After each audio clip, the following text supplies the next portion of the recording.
ತುಮಕೂರು ಲೋಕಸಭಾ ಕ್ಷೇತ್ರದಿಂದ ಮೈತ್ರಿ ಅಭ್ಯರ್ಥಿ ವಿರುದ್ಧ ಸೆಡ್ಡು ಹೊಡೆದು ಕಾಂಗ್ರೆಸ್ ಬಂಡಾಯ ಅಭ್ಯರ್ಥಿಗಳಾಗಿ ನಾಮಪತ್ರ ಸಲ್ಲಿಸಿದ್ದ ಮುದ್ದಹನುಮೇಗೌಡ ಹಾಗೂ ಕೆಎನ್ ರಾಜಣ್ಣ ಕೊನೆಗೂ ನಾಮಪತ್ರ ಹಿಂಪಡೆದಿದ್ದಾರೆ. ನಾಮಪತ್ರ ವಾಪಸ್ ಪಡಿಬೇಕೋ ಬೇಡವೋ ಅನ್ನುವ ಬಗ್ಗೆ ಕಾಂಗ್ರೆಸ್ನ ಮುಖಂಡರು ಕಾರ್ಯಕರ್ತರ ಜೊತೆಯಲ್ಲಿ ಸಭೆ ನಡೆಸಿದ ಮುದ್ದಹನುಮೇಗೌಡ ಎಲ್ಲರ ಒತ್ತಡಕ್ಕೆ ಮಣಿದು ತಮ್ಮ ಆಪ್ತ ರವಿಕುಮಾರ್ ಅವರನ್ನ ಕಳಿಸಿ ನಾಮಪತ್ರ ವಾಪಸ್ ಪಡೆದಿದ್ದಾರೆ. ಜೊತೆಗೆ ಕೆಎನ್ ರಾಜಣ್ಣ ಕೂಡ ನಾಮಪತ್ರ ಹಿಂಪಡೆದಿದ್ದಾರೆ.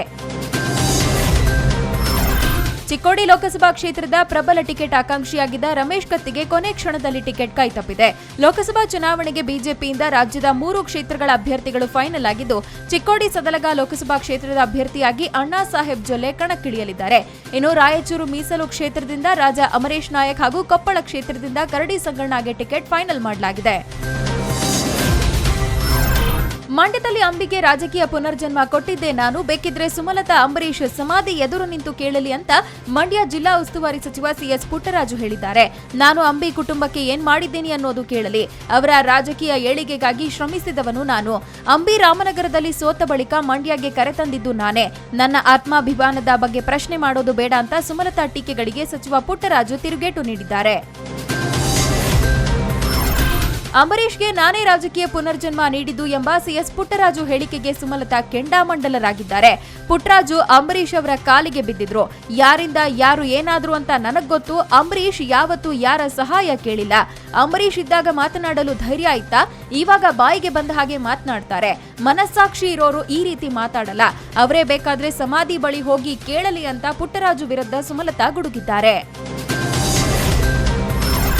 ಬೆಂಗಳೂರು ಕೇಂದ್ರ ಲೋಕಸಭಾ ಕ್ಷೇತ್ರದ ಪಕ್ಷೇತರ ಅಭ್ಯರ್ಥಿ ಪ್ರಕಾಶ್ ರಾಜ್ ಬನ್ನಿ ಬೂತ್ ನಾಯಕರಾಗಿ ಅನ್ನುವ ಅಭಿಯಾನದ ಬಗ್ಗೆ ವಿಡಿಯೋ ಮಾಡಿ ಸಾಮಾಜಿಕ ಜಾಲತಾಣಗಳಲ್ಲಿ ಹರಿಬಿಟ್ಟಿದ್ದಾರೆ. ದೇಶದಲ್ಲಿ ಈಗ ನಡೀತಿರೋ ಚುನಾವಣೆ ಪಿಎಂ ಆಯ್ಕೆ ಅಲ್ಲ, 500ಕ್ಕೂ ಹೆಚ್ಚು ಸಂಸದರನ್ನ ಆರಿಸೋಕೆ ನಡೀತಿರೋ ಚುನಾವಣೆ.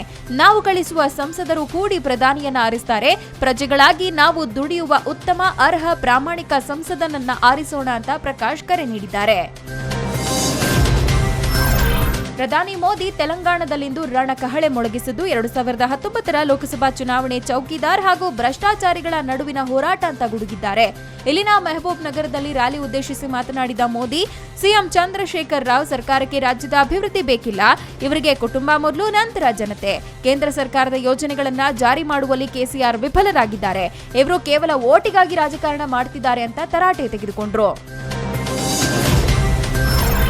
ಬನಶಂಕರಿಯಲ್ಲಿರುವ ಯಶ್ ಬಾಡಿಗೆ ಮನೆ ವಿವಾದಕ್ಕೆ ಸಂಬಂಧಪಟ್ಟಂತೆ ಮನೆ ಖಾಲಿ ಮಾಡಲು ಹೈಕೋರ್ಟ್ ಯಶ್ ಕುಟುಂಬಕ್ಕೆ 2 ತಿಂಗಳ ಗಡುವು ನೀಡಿದೆ.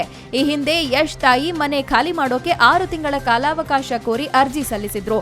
ಆದರೆ ಇದಕ್ಕೆ ಮನೆ ಮಾಲೀಕರ ಪರ ವಕೀಲರು ಆಕ್ಷೇಪ ವ್ಯಕ್ತಪಡಿಸಿದ್ದು, ಮನೆ ಖಾಲಿ ಮಾಡಲು ಮೇ 31ರವರೆಗೆ ಹೈಕೋರ್ಟ್ ಕಾಲಾವಕಾಶ ನೀಡಿದೆ.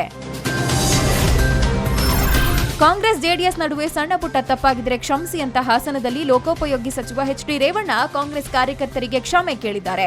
ಹಾಸನದ ಕಾಂಗ್ರೆಸ್ ಸಭೆಯಲ್ಲಿ ಮಾತನಾಡಿದ ಅವರು, ಎಲ್ಲರನ್ನೂ ಒಟ್ಟಾಗಿ ಕರೆದುಕೊಂಡು ಹೋಗೋದು ದೋಸ್ತಿ ಆಶಯ. ಜಿಲ್ಲೆಯ ಅಭಿವೃದ್ಧಿಗೆ ಪಕ್ಷ ಭೇದ ಮರೆತು ಕೆಲಸ ಮಾಡೋಣ. 28 ಕ್ಷೇತ್ರಗಳಲ್ಲೂ ಶಿಸ್ತಿನ ಸಿಪಾಯಿಗಳಂತೆ ದುಡಿಯೋಣ ಅಂತ ಹೇಳಿದ್ದಾರೆ.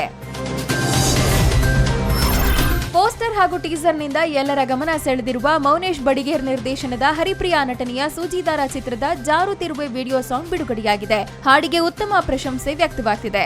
ಸೂಜಿದಾರ ಚಿತ್ರದ 5 ಹಾಡುಗಳಿಗೆ ಬೆನ್ನಶೆಟ್ಜ ಸಂಗೀತ ಸಂಯೋಜನೆ ಮಾಡಿದ್ದಾರೆ. ಕ್ರಿಸ್ಟಲ್ ಪಾರ್ಕ್ ಸಿನಿಮಾಸ್ ನಿರ್ಮಾಣದ ಸುಜಯ್ ಶಾಸ್ತ್ರಿ ನಿರ್ದೇಶನದ Raj B Shetty Bigg Boss ಖ್ಯಾತಿಯ ಕವಿತಾ ನಟಿಸಿರುವ ಗುಬ್ಬಿ ಮೇಲೆ ಬ್ರಹ್ಮಾಸ್ತ್ರ ಚಿತ್ರದ ಶೂಟಿಂಗ್ ಕಂಪ್ಲೀಟ್ ಆಗಿದೆ. ಚಿತ್ರದ ಪೋಸ್ಟರ್ಗಳು ಪ್ರಾಮಿಸಿಂಗ್ ಆಗಿದ್ದು, ಕಾರ್ಪೊರೇಟ್ ಲುಕ್ನಲ್ಲಿ ರಾಜ್ ಕಾಣಿಸಿಕೊಂಡಿದ್ದಾರೆ. ಸುಜಯ್ ಶಾಸ್ತ್ರಿ ಈ ಚಿತ್ರ ನಿರ್ದೇಶನ ಮಾಡಿದ್ದಾರೆ.